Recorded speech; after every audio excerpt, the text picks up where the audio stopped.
stop what you're doing for just a moment. Because what's happening right now is not just another rumor cycle. This is the kind of moment that rewrites an entire storyline. For years, we thought we understood Janelle Brown's exit. A separation, a pause. A woman quietly stepping back to figure out her finances, her independence, her next chapter. We believed we were watching a slow, careful disentangling from a marriage that had clearly run its course. But while the audience was debating timelines and rewatching old episodes, Janelle was doing something else entirely. She wasn't drifting away. She was setting a trap. And if the information pouring in is accurate, she just sprung it. Because what we are looking at now is not a soft departure. It looks like a full checkmate.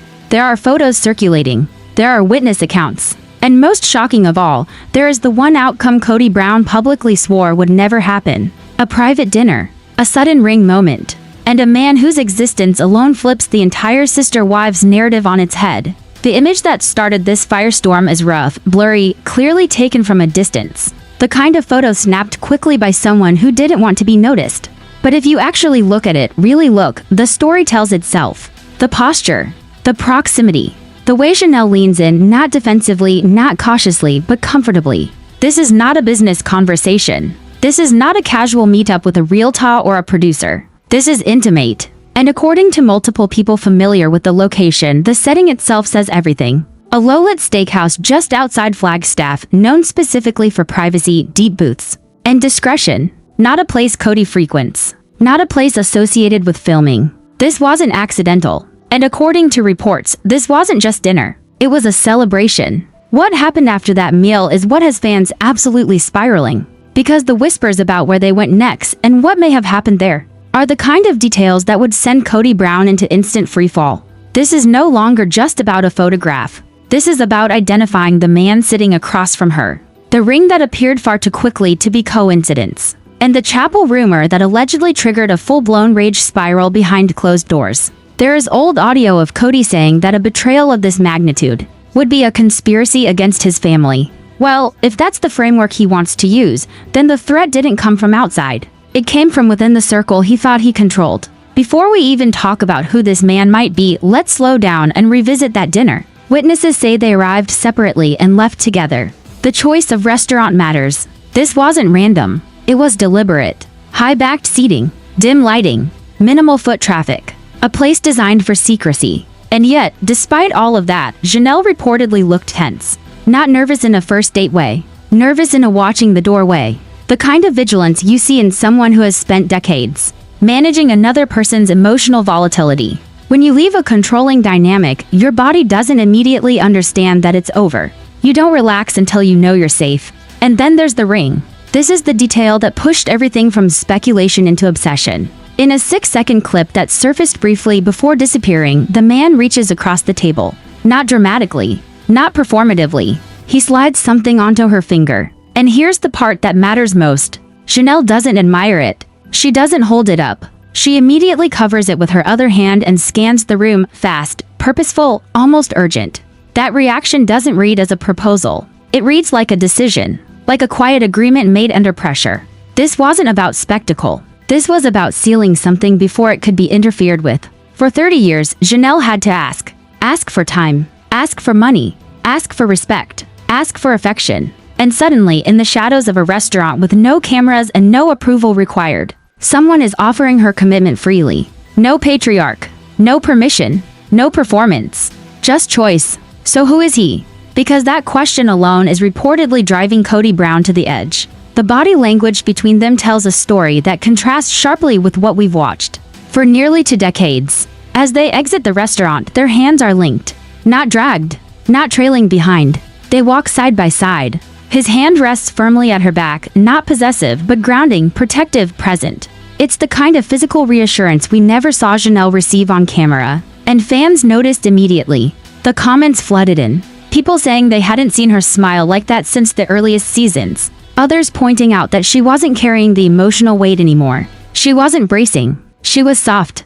That softness is the key. Janelle was always the backbone, the worker, the stabilizer, the one who absorbed chaos so the system could keep functioning. She had to be hard because someone else refused to be steady. The man with her now radiates the opposite energy, quiet, anchored, unflashy. He doesn't need attention, and that alone makes him the anti-Kody. Which brings us to the part that insiders say triggered absolute meltdown mode. This man is not a stranger. According to multiple sources, he is someone Kody knows. Not a random fan. Not a dating app match. An old acquaintance. Someone who has been adjacent to the family for years. Someone who watched. Someone who understood. And that detail changes everything. Because Kody can dismiss a stranger. He can claim ignorance. He can rewrite the narrative. But an acquaintance? That's personal. That's someone who knows the truth. Someone who saw the neglect. Someone who understands exactly who Kody is without needing it explained. That's not just moving on. That's replacement. And psychologically, that is devastating. The theory forming behind the scenes is that this man represents everything Kody isn't. Where Kody is loud, impulsive, and performative, this man appears measured and consistent. Where Kody chases grand ideas and abstract control, this man reportedly builds tangible things, works with his hands, creates foundations. The symbolism couldn't be more obvious if it tried. And the story doesn't stop at dinner. Because after they left that restaurant, witnesses claimed they were seen at a chapel. Not a hotel, not a bar, a chapel. And not just any chapel. A location with deep emotional history. A place once discussed for a vow renewal that never happened. A place Kody rejected. And now, Janelle allegedly walked through those doors with another man. That's not accidental. That's reclamation. There are reports of a light-colored outfit. Not a gown. Not traditional. Something practical and elegant, wildflowers, unarranged, simple, almost spontaneous. The kind of choice that screams intention without pageantry. Elopement energy, private, decisive. Years ago, Janelle described her dream ceremony small, quiet. Natural. Kody laughed it off. Called it quaint. Not grand enough for him. And now, she may have lived that exact dream without him. In the very type of place he dismissed. That's not just a wedding rumor. That's narrative closure. And if this ceremony happened, even symbolically, the fallout is enormous. Because Kody isn't just losing emotionally. He's exposed financially. Janelle was the one who understood the books. Her name is tied to land, to assets. A new husband means new eyes. New questions. New boundaries. And that is what terrifies Kody the most. Not heartbreak, accountability. Insiders describe chaos. Late nights. Lights on until dawn. Anger framed as conspiracy. Claims of betrayal. Because if Kody can believe this was plotted against him, he doesn't have to face the reality that someone simply treated Janelle better. There are even whispers that her sons were present. If that's true, it redraws every line. Because loyalty in Kody's world is absolute. And that would mean he's not just losing a wife. He's losing his grip entirely. Christine, meanwhile, is reportedly thrilled. The exes are aligned, supportive, united. And that alliance alone dismantles everything Kody tried to maintain through division. So here we are, watching a woman who's spent decades shrinking herself quietly choose joy. Watching a man unravel because the narrative slipped out of his hands. Whether the paperwork exists yet or not almost doesn't matter. The emotional reality is already sealed. Janelle moved on, fully, privately, on her terms. And the most powerful part of all? She didn't announce it. She didn't explain it. She just lived it. So now the only real question left is this. Was that chapel a message? A deliberate rewriting of a memory once denied to her? Or was it simply fate finally catching up? And should Kody ever get an explanation at all? Because sometimes the most devastating answer is silence. Right now, something is unfolding that feels bigger than just another sister wives rumor. This isn't gossip moving in circles. This is the kind of shift that only happens when a long, quiet plan finally reaches its moment. For years, viewers believed Janelle Brown was easing away, carefully detaching herself piece by piece, trying to stabilize her life after decades of compromise. It looked slow. It looked cautious, almost passive. But that perception may have been the greatest misdirection of all. Because behind the scenes, Janelle wasn't drifting. She was preparing. What has surfaced over the last few days suggests intention, timing, and secrecy that simply don't align with a woman who is just figuring things out. Photos began circulating quietly at first, blurry, cropped, easy to dismiss. Until you look closer. Not at the quality, but at the energy, the setting, the proximity, the unmistakable intimacy between two people who are not negotiating a future but protecting one. The location alone raises questions. A discreet restaurant just outside Flagstaff, far removed from the usual filming spots and places associated with Kody. This wasn't convenience. It was strategy. Witnesses say the atmosphere was tense but focused, like two people aware they were being watched, yet determined to finish what they came there to do. Janelle reportedly kept glancing toward the entrance, not with hesitation, but with urgency. The kind that comes from knowing freedom is close, but not guaranteed. And then there is the moment everyone is talking about. A short clip, barely a few seconds long, shows the man across from her reaching forward. No grand gesture. No performance. Something small passes between them, and suddenly Janelle's hand is no longer empty. What matters isn't the object itself, but her reaction. She doesn't examine it. She doesn't smile for attention. She covers it instinctively and scans the room.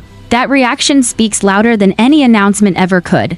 That wasn't surprise. That was resolve. People who have followed this family for years understand why this moment feels so heavy. Janelle has always been the stabilizer, the one who carried weight without asking for praise. She survived by being practical, not emotional. But what witnesses describe next feels unfamiliar in the best possible way. As they left the restaurant, they didn't move like acquaintances or new dates. They moved like partners, side by side, in step. His hand at her back wasn't possessive. It was steady, protective, something she rarely received in public before. Fans noticed immediately. Online reactions weren't excitement. They were relief. People said she looked lighter, softer, not guarded. And for a woman who's spent decades bracing herself inside a chaotic family structure, that softness says everything. This man, whoever he is, does not resemble the energy Janelle lived under for years. Where Kody dominated space, this presence seems to share it. Where noise once filled every interaction, there is now quiet confidence. And that contrast alone is enough to rewrite the story.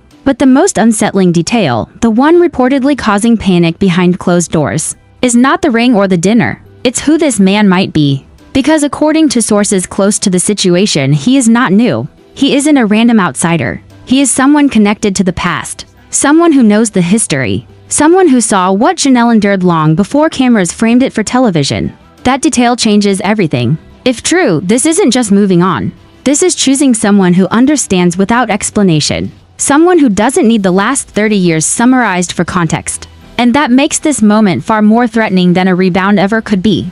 Because when a woman stops explaining herself, it usually means she has already decided. And if this was only the beginning of that night, then what followed next is where this story truly crosses into dangerous territory. What happened after that dinner is where this story stops feeling speculative and starts feeling dangerous. Because according to multiple independent accounts, the night didn't end in a parking lot goodbye or a quiet drive home. It escalated quickly and in a direction no one was prepared for. People in the area began reporting sightings almost immediately. Not in a hotel, not in a bar, not anywhere predictable. They were seen driving toward a location that carries a strange emotional weight. In the Brown family history, a small, secluded chapel tucked away from main roads, surrounded by trees, deliberately out of view. The kind of place you don't stumble upon by accident. You go there because you already know why. That detail alone is what sent online forums into chaos. Because longtime viewers remember an old conversation buried deep in earlier seasons, where Janelle described what she once wanted. Not a spectacle, not a crowd, not cameras. Something quiet, something private. A moment that belonged to her. At the time, it was brushed off, minimized, laughed away. And now, years later, she may have walked into that exact kind of space without asking anyone's permission. Witnesses say she looked different when she came out. Lighter clothing, softer posture, no rush, no tension scanning the surroundings anymore. Whatever fear was present at dinner seemed to have lifted. In its place was calm purpose. The kind of peace you only see when someone has finally crossed a line. They've been standing in front of for years. And then there are the details no one can stop talking about. The outfit change. Not dramatic, but intentional. Cream tones. Flowing fabric. Practical but symbolic. Not bridal in the traditional sense, yet impossible to misread. And in her hands, a small cluster of wildflowers, unstructured, uneven, almost improvised. That alone suggests this wasn't about perfection. It was about meaning. This is where theories shift. Because if this had been planned for months, it would look different. There would be polish, coordination. But what people describe feels impulsive in the most human way possible. As if two people reached a point where waiting felt more dangerous than acting. As if the conversation at dinner crossed into territory where the past simply couldn't come along anymore. Think about the psychology of that moment. A woman who spent decades negotiating, compromising, delaying her own needs, finally reaching a point where delay itself becomes unbearable. The fear of being seen turning into the courage to be done. That kind of decision doesn't happen quietly inside a person. It happens all at once.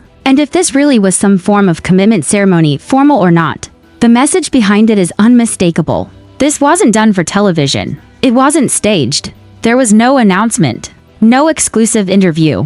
It was private by design. And that may be the most radical choice Janelle has ever made. Because privacy is power. For years, every major moment in her life required group approval, family consensus, religious framing, production schedules. And suddenly, here is a moment that belongs to no one else. Not even the audience. That alone rewrites the balance of power. Behind the scenes, this is reportedly where the shock turns into panic. Because this isn't just emotional, it's structural. A committed Janelle is not the same as a drifting Janelle. A partner Janelle doesn't stand alone in negotiations, finances, or property discussions. She becomes half of a unit. And that changes how much control anyone else has.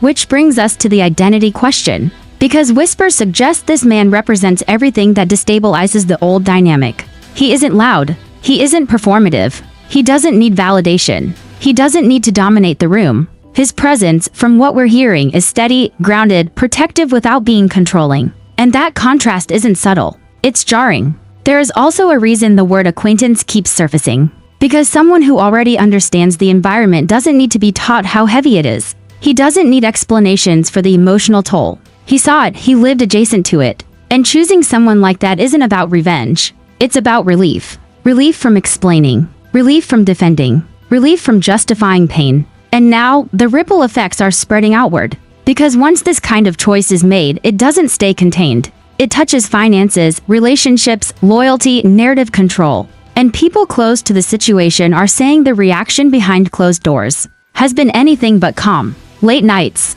raised voices, a scramble to reframe the story before it solidifies. Because once the public sees a woman not just leave, but land safely somewhere else, the old explanations stop working. And if the dinner was the warning and the ring was the confirmation, then what happened at that chapel may have been the moment the past officially lost its grip. And we're not even at the most explosive part yet.